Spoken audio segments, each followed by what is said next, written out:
किसान वीरों, जब हमारी धान की बालियां निकलने की अवस्था होती है तो इस समय तक मौसम अनुकूल होने के कारण और फसल की अधिक बढ़वार हो जाने के कारण फसल के निचले हिस्से में बहुत ज्यादा नमी या हवा ना लगने के कारण फसल में कई प्रकार के रस चूसक कीटों का प्रकोप होने का खतरा बना रहता है, जैसे कि भूरा तेला या हरा तेला या सफेद तेला। इन सब की रोकथाम करना बहुत ही जरूरी होता है। और अगर बाली निकलने की अवस्था में हॉपर का प्रकोप हो जाए तो फसल को नुकसान होने के चांस बहुत ज्यादा बढ़ जाते हैं, क्योंकि ये कीट फसल की निचली सतह से अटैक करता है या रस चूसता है। और अगर ये कीट हमारी फसल में बहुत ज्यादा मात्रा में आ जाता है तो फिर इस कीट को कंट्रोल करना बहुत मुश्किल होता है, क्योंकि ये कीट जहां पर अटैक करता है तो वहां पर कोई भी दवा इतनी आसानी से नहीं पहुंचती है। इसलिए हमें इस कीट के प्रकोप से पहले ही इसको कंट्रोल करने के लिए डिनोटिफुरान और पाइमेट्रोजाइन नामक सॉल्ट, जैसे कि पीआई कंपनी का न्यूली लॉन्च दवा जो कि डिस्टप्टर नाम से आता है, तो इस दवा का बीपीएच लगने से पहले ही प्रिवेंटिव में छिड़काव कर देना चाहिए, जिससे कि ये दवा कॉन्टैक्ट एंड सिस्टमिक एक्शन के द्वारा पौधों के अंदर समा जाती है। इससे या तो फसल में हॉपर आएगा ही नहीं, और अगर गलती से आ भी गया तो वह खत्म हो जाएगा।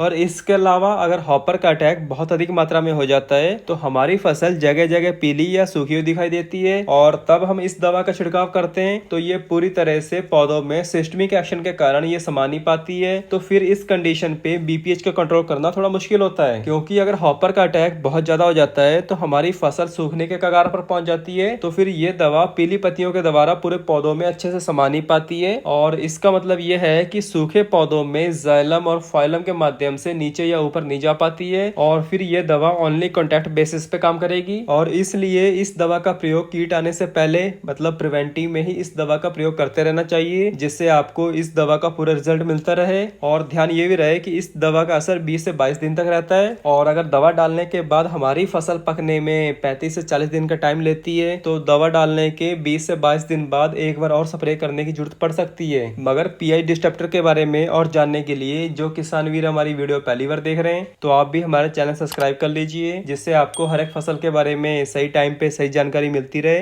तो चलिए जान लेते हैं कि धान की फसल में डिस्टप्टर के मोड ऑफ एक्शन के बारे में। तो किसान वीरों, पीआई कंपनी का डिस्टप्टर ये एक broad spectrum contact and systemic mode of action वाला इंसेक्टिसाइड है। मतलब कि इसकी स्प्रे करते समय जो कीट इसके कॉन्टैक्ट में आते ही ये तुरंत खत्म कर देता है, और सिस्टमिक एक्शन के कारण ये तेजी से हरी पत्तियों के द्वारा पूरे पौधों में फैल जाता है और पौधों को जहरीला बना देता है, जिससे कि लगे हुए कीट फसल को नुकसान करना बंद कर देते हैं और कुछ ही घंटों में ये मरना शुरू हो जाते हैं। और इसमें जो टेक्निकल आते हैं वो है डिनोटिफुरान 15% प्लस पाइमेट्रोजाइन 45%। मतलब आप ऐसे समझ सकते हैं कि एक तो है ये पीआई ओशिन वाला टेक्निकल, और दूसरा है सिजेंटा कंपनी का चेस वाला टेक्निकल, और ये डब्ल्यूजी फॉर्मुलेशन में आता है। और इसके अलावा डिस्टप्टर में ट्रांसलैमिनर एक्शन होने के कारण ये पत्तियों के ऊपर किया गया स्प्रे पत्तियों की निचली सतह में चला जाता है, जिससे कि पत्तियों के नीचे छिपे टारगेट कीटों को भी मार देता है। और बात करते हैं कि डिस्टप्टर ये कौन कौन से कीटों का कंट्रोल करता है, तो इसमें एक्सपी टेक्नोलॉजी होने के कारण ये धान की फसल में brown plant hopper, white back plant hopper, green leaf hopper और राइस ईयर बग को भी बहुत ही बड़े तरीके से कंट्रोल करता है। और कपास, आम, मिर्च, टमाटर, बैगन आदि फसलों में aphids, jassids, thrips, white fly और सभी प्रकार के चूसने वाले कीटों को भी कंट्रोल करता है। और बात कर लेते हैं इसकी सही मात्रा के बारे में, तो इसका ये जो 133.2 ग्राम का पैकेट है